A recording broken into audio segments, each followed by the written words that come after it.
1. Okay, A, B, C, D. Why is A, B, C, D? A, B, C. ABC of Paso Doble, where to start this amazing dance. So first of all, let's put our feet together, sixth position. We're not gonna have turnout anymore, sixth position, and we try to feel our thighs. And we rock our body slightly forward, trying to stretch our thighs. Feel this stretch in these muscles. Same time, you will feel like the under your bum muscles a little bit contracting. So do this exercise for a couple times. 1, 2, 3, 4. And same time, notice how my arms are like in a beautiful circle going back. So it's feeling like we're pushing through something. So once we feel that a little bit stretched feeling, we can start to observe our stomach area, our rib cage. So our rib cage is slightly out, and as we're going forward, it goes in. But same time, we try to keep our chest pretty high. We don't want to drop it and round our back. So to getting this position first, it will be the most important for Paso Doble.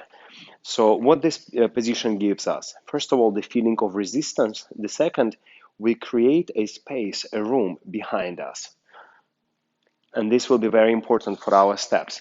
So let's get into a actual steps and walks. So first, let's learn how to transfer weight in Paso Doble. So like when we're doing Ramba and Cha-Cha or Jive or any other dance, we have actions, a little bit figure eight, and then we transfer weight. Here will be slightly different. Here we'll try to achieve that posture feeling. So put your weight on the one leg first. Posture, the shape feeling first. So we have this space behind us, and with our arms we can feel it and sense it. Now, as we transfer our weight, ideally we keep that space untouched. Even moreover, we can increase that space behind us, never make it smaller.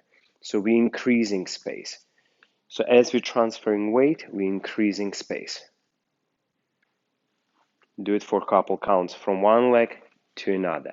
And here you will notice that in order to always keep the shape, you have to use a lot of foot work, pushing from the feet. Because as you push from the feet, your hip area will go a little bit ahead of your upper body.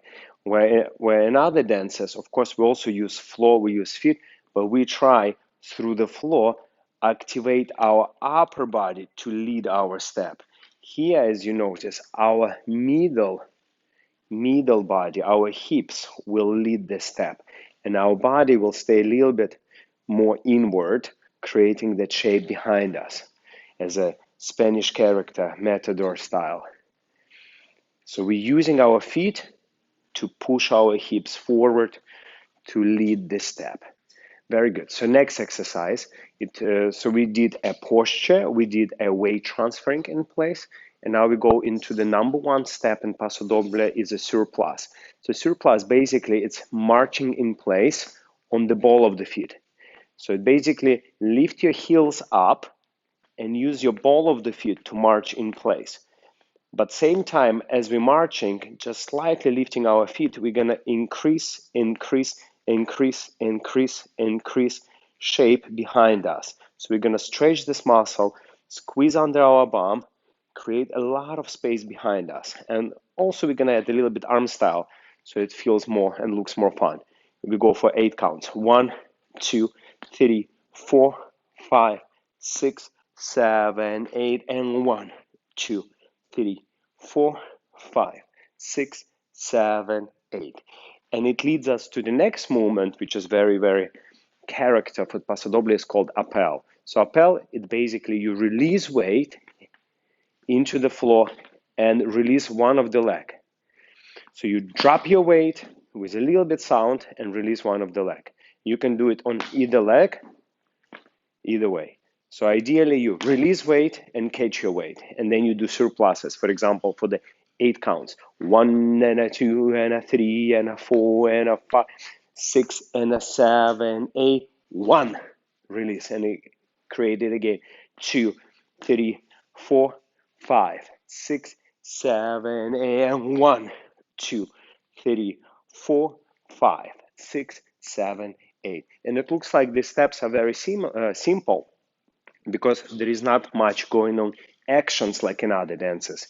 So here, through every step, we try to build up, build up, build up this resistance energy in our body, which is number one, created by stretching your thighs, a little bit squeezing under your bum, having your tummy flat, ribcage slightly in, and increasing that space behind us, feeling the resistance, and then releasing energy to catch it again and start over again. So this is a surplus in place. So let's go to the next movement, which will be traveling surplus. So it's exactly the same movement. We build up our shape, build up our energy inside, and we're gonna move sideways. So same idea, heels up, and we're going slightly to the side. Small steps, step right under yourself, 8 counts. 1, 2, 3, 4, 5, 6, 7, 8. Appel down, 1, and go side, 2, 3, 4, 5, 6, 7, 8, 1. So this is a surpluses. So this is very popular step, and it looks very good when you dance together with the partner in a close connection where your hips almost gonna touch and upper body gonna shape. Very similar like in ballroom, but with a slight character differences. Okay, so let's move on to the next. Let's go into a walks. So you have surpluses, and this is like a high walk on the second floor. So we also have a first floor steps, and we have a basement steps in Paso Doble. So this will be very, very basic way of moving in Paso, marching a little bit higher. So if we put our heels down, we can introduce to the normal walking. Normally, if you're going sideways, it's better to use high walk or very low walk. We don't really go flat. Now, if you would like to move forward and back, and I will stay sideways to you. So it's very similar to rumba walk, for the only difference, we're not going to release energy from muscle to bone. We're already in this position trying to create hip forward motion with stretching your thigh muscles to create a shape. And from here, we try to move forward. And if in rumba and cha-cha, we had our upper body, of course, we connected through the floor, upper body where leading the step. Here we want our lower body lead the step. Therefore, we create shape in this step, and now we're gonna use our standing leg, standing foot to push, push, push, to send our leg forward, go in front of our body before we step. And that's why Paso Doble walk, very often you'll see it can go through the heel, which is very rare because every other dance you go through the ball of the foot and toe. Beautiful position, and that's allowed for the ankles to look beautiful and let the body fall forward. Here you actually want to stop your body and let your hip move forward. Therefore, the leg will have time to straight, go on the heel, similar as you just normally walk. And you constantly try to maintain the shape.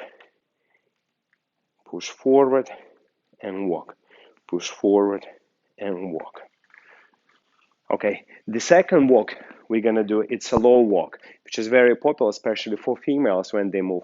So instead of just staying on two straight legs, we're gonna soften our lower leg. We point our leg in front and using the pushing from the standing leg, move forward. Same time, we always try to keep and maintain hips as much possible in front